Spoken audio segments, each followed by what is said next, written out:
with John Cena being back from Hollywood, he has a long,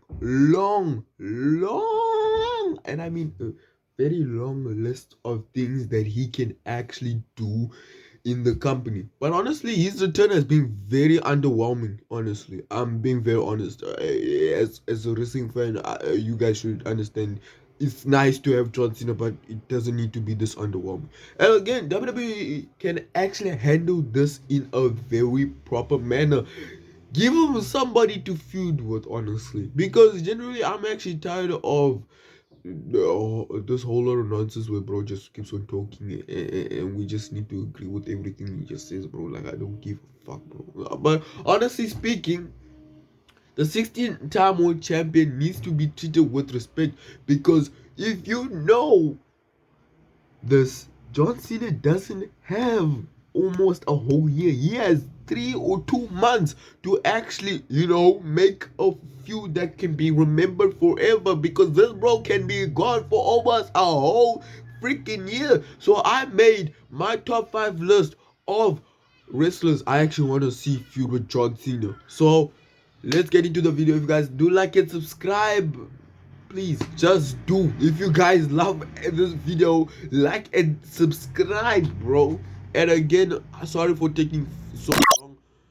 I'm busy. I'm a busy man, but honestly, we back.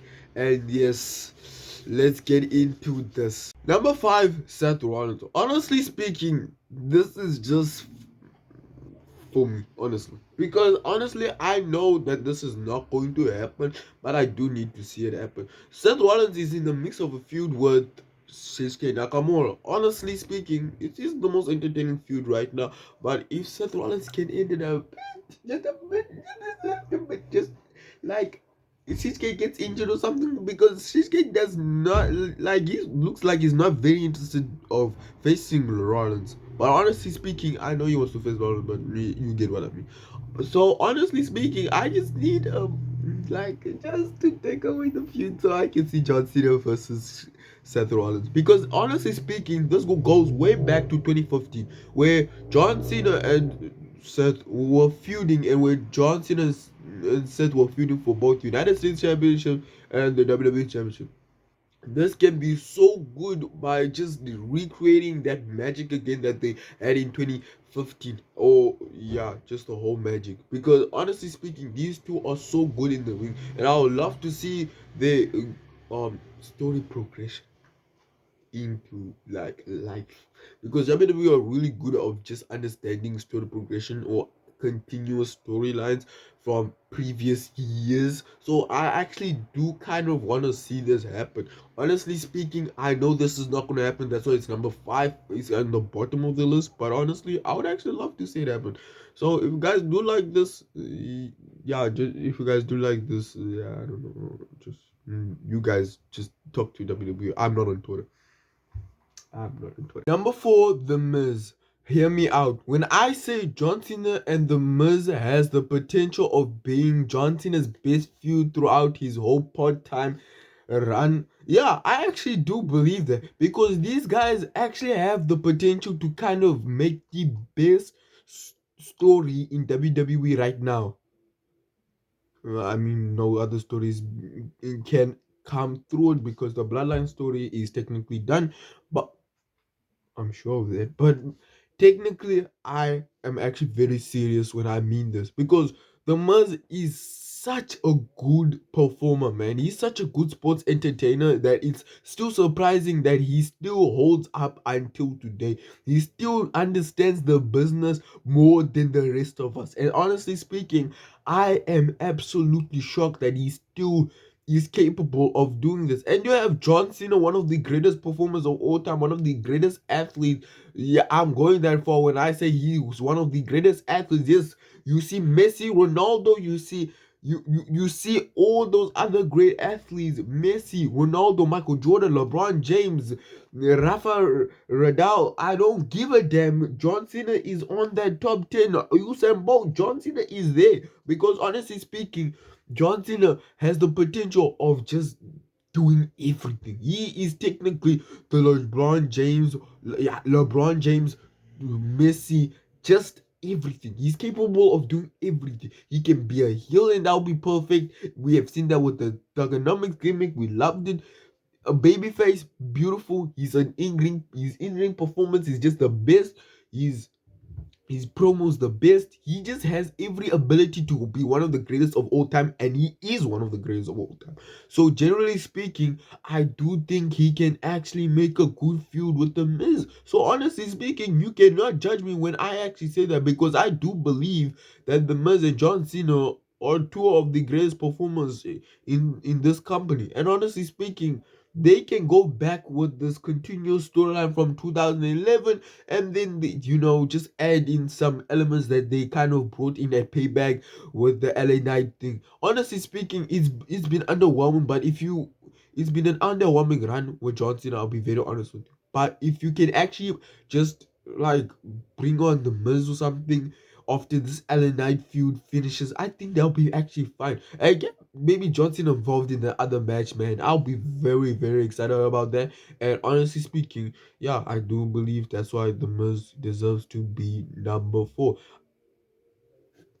Number 3, this might come as a surprise to everybody, but Dominic Mysterio. I do believe Dominic has the potential to face John Cena. And when I mean to face John Cena, I'm not only saying that to technically take the torch and technically be the face of the company. The second coming of Eddie is looking like the best version of himself ever, honestly. And honestly speaking, even Finn Balor said in an interview that, one thing, we technically respected Dominic when we first met him just because he's related to Rey Mysterio, but now we respect him even more just because of his progression into this sports entertainment, bro. I can't lie. That's kind of good words coming from none other than Finn Balor, one of my favorite wrestlers of all time. So honestly speaking, why is this not a possibility? Why can't this be a possibility?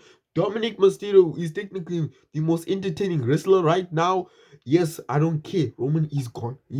I don't care. He's a part time. But honestly speaking, Dominic is technically, there. He's always just the most entertaining wrestler. This promo is progressing. He's becoming more of a good wrestler. Just everything about Dom is just becoming, what can I say, clean, perfect, 5 star. And honestly speaking, him facing John Cena will be such a good feud, honestly. You know one thing, I always imagined that, honestly, just him facing John Cena. And honestly, Dominic can actually take this story personal. He can take this whole feud personal, which is kind of the best possibility he can actually do with John Cena out of all people. Because honestly speaking, John Cena hasn't been what can I say? Throughout this whole run, he hasn't been actually the personal guy. Yeah, I like. Of course, you can tell me the Austin Theory promo was personal, and all those other things. Honestly, throughout 2021 to now, but honestly speaking, I can't lie. The Roman thing didn't go personal. Honestly, he just had one promo, and then we were all done. Honestly, and honestly speaking, Austin Theory just also had a promo, and then yeah, we just had to conclude to the match because that's what John Cena is capable of doing at this time. But now, where he's technically on TV almost every single Friday, Dominic can actually go further. And honestly speaking, I know that the brand split will be ruined just because of that. But come on, bro. I even said this about Seth Rollins and the Miz, brother. They're on Raw. They're on Raw. But honestly speaking, I do think that Dominic can take a rivalry very personal. He can technically be like Orton, like a legend killer. Just find some legends and kill them. But like honestly, with John Cena, I think that will be the first step to his ginormous rise. But honestly speaking, yeah, I do think that's where they should go. Number 2, Cody Rhodes. Listen, I think you guys already know who's number 1. But honestly speaking, Cody Rhodes, I do think does need a feud right now. He is technically doing nothing on the roster right now, and honestly speaking, I do want to see him in a feud with John Cena. I think that is what should happen. Honestly, I do think the person that should go to SmackDown for Jey Uso being at Raw, I do think it should be Cody because he does need that fresh up. He does need that new scenery, bro. Because on Raw he's basically doing nothing, and on SmackDown he can be feuding with so many people: Grayson Waller, Austin Theory. I'm coming up with almost everybody, but I'm not trying to find a good solution. But honestly speaking, the only one that comes to mind honestly right now, on this very day, is generally Cody Rhodes versus John Cena. I do think that is kind of the feud that should kind of progress Cody as the top dog of WWE, the man to look formidable. But honestly speaking, if you look at Cody right now and you see him doing nothing and just waiting for Roman until the next WrestleMania, you can't technically take Cody seriously because generally speaking, it seems like he's just waiting for one dude, and it's like it does not help the whole thing with Triple H saying, one thing, the story needs to progress, the story needs time. One thing, I don't think so. It technically helps that it's technically making this thing worse because it just shows that Cody was supposed to be the one dethroning Roman Reigns in this year's WrestleMania, but I don't know what's wrong with Triple H. But honestly speaking, I have to deal with this because honestly, if you look at it from my standpoint, I do think if Cody and John can happen, they can just do a babyface versus babyface clash, and I wouldn't care because I don't really care. Honestly, I just need Cody to kind of face somebody, and also John can take it seriously. Actually, he can try to be personal, make personal promos, and honestly, it will technically break Cody because he always looked up to John, and yeah, and John, and they can maybe do a throwback to that. Yeah, just cut it out. You know what I mean? And number one, oh, hey, yeah.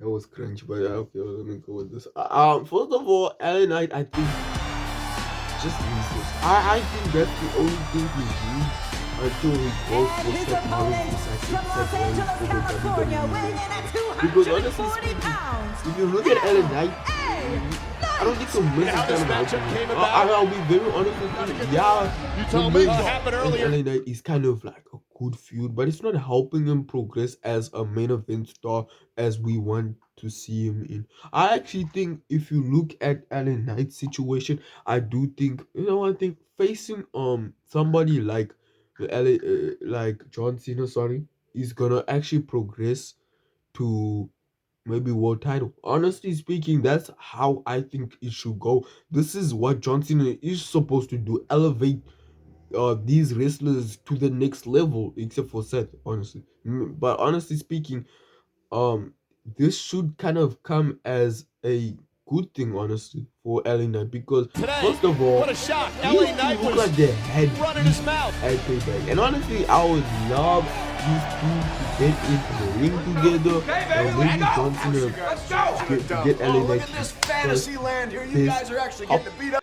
top 10 best match this year because Alina does deserve to have a top 10 match this year. Honestly, if you look at his rise, I do think he does, but honestly he doesn't look like the best in ring performer. But that can all change with a guy who was also criticized for not having the best in ring performance, but then improved. And yeah, they just also have a similar mediocre rise. Honestly, they literally do, and I can't lie. It does make sense. And then I just came from a weird gimmick. The same with John Cena back in 2002 or 3. And then they technically changed their gimmick, both turning into good gimmicks, which resonated with the fans. And then they rised up to be not only they were heels, don't forget they were heels, and then the fans loved them more that they actually became baby faces. So they literally have this similar rises in WWE, honestly, because they had both weird ass gimmicks, then changed their gimmicks, and then when they were actually heels and supposed to be hated, they were loved by the fans and the audience, and then they became baby faces. Come on, you literally see the rise. But honestly speaking, I do think that's what they need to actually tell in the story. And also, Ellen, bro, go all in. Talk about Nikki Bella. Talk about any shit that John Cena should be embarrassed about. Honestly, even talk about that Bobby appearance. I don't even give a fuck, because generally speaking, this bro can look like the biggest badass on the roster and the best babyface on the roster when he just roasts John Cena. I don't want John Cena to roast him. That will literally just ruin him. But honestly speaking, that can work. I think Elena can and John Cena can actually work. Honestly, looking at it, this looks good. Honestly speaking, it depends on WWE if they want to go with this guys. I don't know with them, but honestly speaking, if I had a choice, I'm gonna number one is LA. I'm gonna have to pick LA for a reason, my boys. But honestly speaking, who do you want to see face John Cena throughout this whole I'm back rise? Like I'm back reign. Honestly, please comment down below. And if you guys do like this video, this was Ball Collector, and I'm hitting you out. Peace.